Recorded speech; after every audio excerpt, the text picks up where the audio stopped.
E aí, galerinha do 8º ano, tranquilo? Estamos aqui para mais uma análise importantíssima, aquilo que a gente já tinha combinado aí nos nossos grupos do WhatsApp. O assunto agora é Revolução Francesa, né?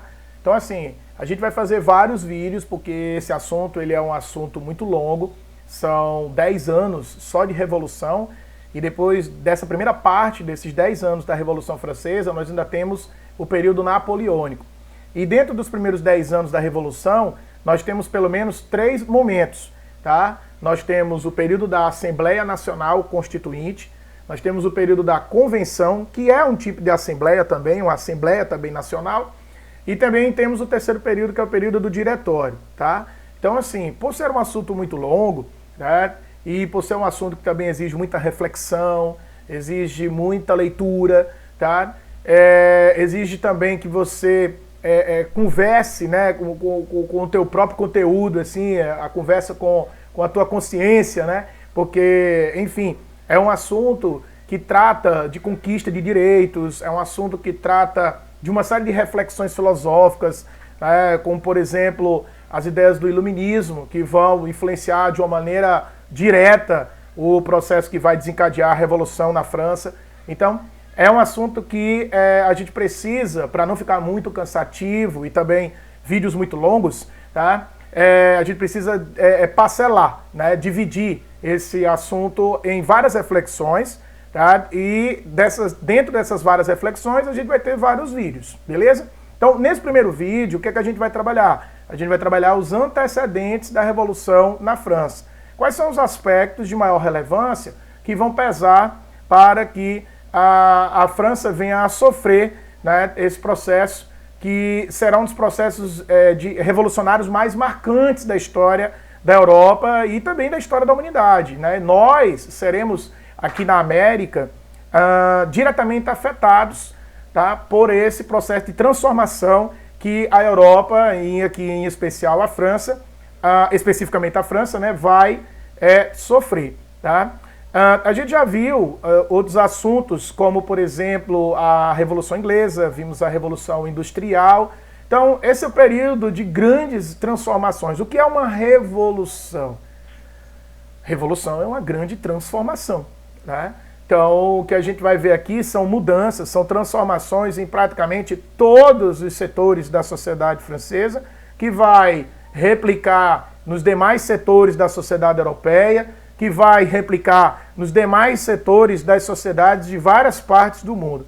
Então, de fato, é um movimento muito marcante, é muito profundo a quantidade de mudanças e de transformações que esse movimento traz. Bom, eu vou enviar para não só os nossos grupos do WhatsApp, mas também para o Microsoft Teams, os slides que eu já preparei para vocês acerca da Revolução Francesa, e junto deles eu também já vou enviar, tá, os slides sobre a Era Napoleônica, tá, para que vocês consigam acompanhar quando estiverem assistindo o nosso vídeo, o passo a passo que eu estou aqui adotando para que a gente consiga entender da melhor maneira possível o assunto que a gente está trabalhando. Então, no primeiro momento, a gente vai ter os antecedentes da Revolução, que é o principal objetivo desse nosso vídeo. Então, vamos lá. Primeiro aspecto: a terrível situação econômica e social da França no século XVIII. A França vinha de uma caminhada muito difícil dentro desse contexto econômico, tá? Ao longo do século XVIII, a França se envolve com vários conflitos, e esses conflitos consomem, né, grande parte, se não quase toda, a riqueza que havia acumulada nos cofres da monarquia francesa, até que chega um momento em que um ponto assim que vai desencadear a crise maior, né, que vai demonstrar o quanto que a situação da França estava de fato no seu limite, economicamente falando, será quando o rei Luís XVI ele resolve apoiar o processo de independência nas 13 colônias, que vai dar origem aos Estados Unidos da América. O gasto para se vingar da Inglaterra, vamos dizer assim, né, porque a Inglaterra havia provocado um conflito com a França alguns anos antes, a chamada Guerra dos 7 Anos, né, algumas décadas antes, e nesse conflito o governo francês perdeu para a Inglaterra E além de perder para a Inglaterra a guerra, perdeu também inúmeros territórios. Dentre eles, um dos territórios que geravam uma quantidade de riqueza muito grande para a França, que é a Índia. E por que a Inglaterra tinha tanto interesse na Índia? Porque ela era, na época, a maior produtora de algodão do mundo. E aí a Inglaterra vivia a Revolução Industrial, precisava cada vez mais de matéria-prima, nesse caso o algodão, resolve tomar da França colônias estratégicas para poder atender à demanda de sua indústria, levando a França a uma crise econômica profunda. Então isso faz com que o rei ele queira vingança e alguns anos depois venha a apoiar o processo de independência das 13 colônias, que como a gente sabe são 13 colônias inglesas, que se transformam, que vai dar origem aos Estados Unidos da América.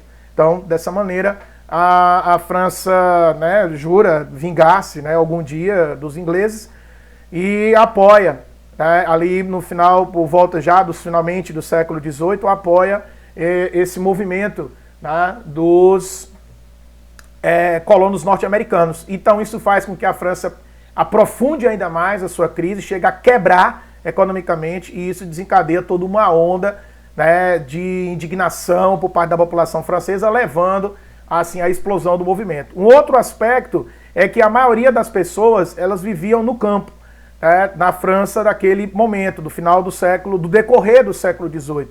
E por que essa maioria da população ainda vivia no campo? Porque a França ainda era um país de muitas características feudais, né? Era uma nação monárquica, absolutista, mercantilista, com alguns traços já de manufaturas que passam a utilizar já algumas máquinas, então já estaria na transição da manufatura para a maquinofatura, mas não tinha tanta força para, por exemplo, competir com uma Inglaterra, né, a mãe, nesse momento, da Revolução da Indústria.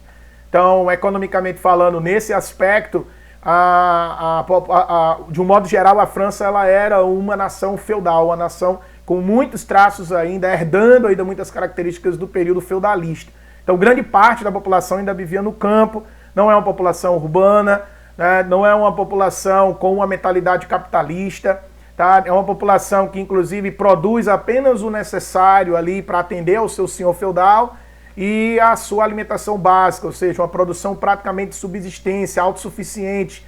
Então não tinha ainda aquela mentalidade de produzir para um grande mercado, de produzir excedentes, de se preocupar-se, né, com a questão da grande rotatividade de lucro. Então isso também acaba contribuindo para que a França ela acabe, né, vivenciando o processo de revolução. Um outro aspecto que nós temos aqui, a cobrança de obrigações feudais. Aquelas obrigações feudais que a gente vê dentro do feudalismo, né, lá entre os séculos V e o século XV, a gente vai ter também presente aqui ainda na França, cobrança da talha, cobrança da covéia, sabe? Cobrança de banalidades. Tá? Então, quer dizer, são tributações ainda feudais, você não tem impostos, você não tem uma grande circulação de grana dentro da sociedade do modo geral, tem mais dinheiro rolando, ainda, no caso, dentro da corte, né? Dentro das transações econômicas da burguesia francesa, mas isso não era uma coisa que ainda dominava. Então, quando explode a crise, o povo ele sente de imediato esse impacto dessa crise, né? Porque a inflação sobe exorbitantemente e aí você tem um aumento já descontrolado do preço de praticamente todos os produtos básicos, inclusive o preço do pão, que é o alimento básico, né, do francês na época, e de grande parte da população que se alimentava basicamente do pão, e não vai ter mais condições de comprar. Então o preço do pão ele acaba sendo o estopim também, né, para desencadear esse movimento. Nós temos também esses impostos, né, que eram cobrados, além dos tributos, cobrava-se imposto, né, cobrava-se imposto dos burgueses, porque a sociedade francesa, no que antecede a Revolução, ela é muito injusta, ela é muito desumana, ela é muito cruel. Você tem uma sociedade absurdamente, abismaticamente desigual.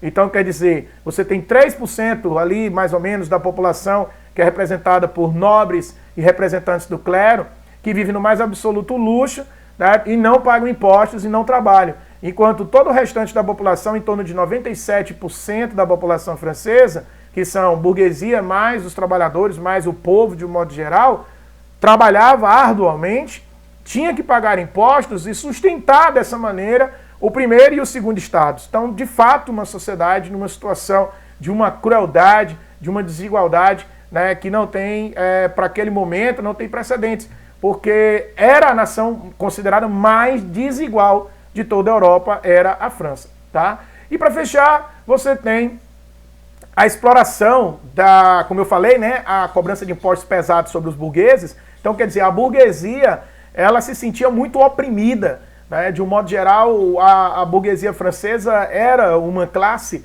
que sustentava praticamente toda a estrutura de boa vida e de luxo da nobreza, né? E também do clero, né? Principalmente da alta nobreza e do alto clero. Então essa burguesia, ela chega num determinado estágio ali do final do século XVIII, já nos finalmente do século, em que ela não consegue mais manter uma relação econômica saudável com toda aquela máquina de governo, com toda aquela estrutura ultraconservadora e que não cabia mais, inclusive para a mentalidade capitalista, industrial, que estava chegando com muita força e que estava chegando para ficar. Então, juntando todos esses fatores, tá? E você observando aí dentro dos nossos slides esses aspectos, você vai ter aí um grande barril de pólvora prestes a explodir, chamado Revolução Francesa.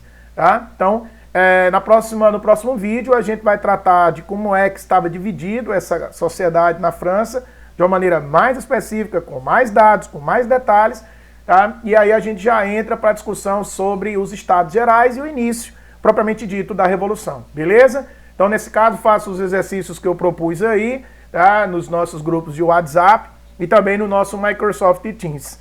Tá? E daí, nosso próximo vídeo, a gente já vai para o processo revolucionário, para a explosão de toda esta grande revolução que é a Revolução Francesa. Valeu, galera, ficando por aqui e até a próxima. Beijão, valeu!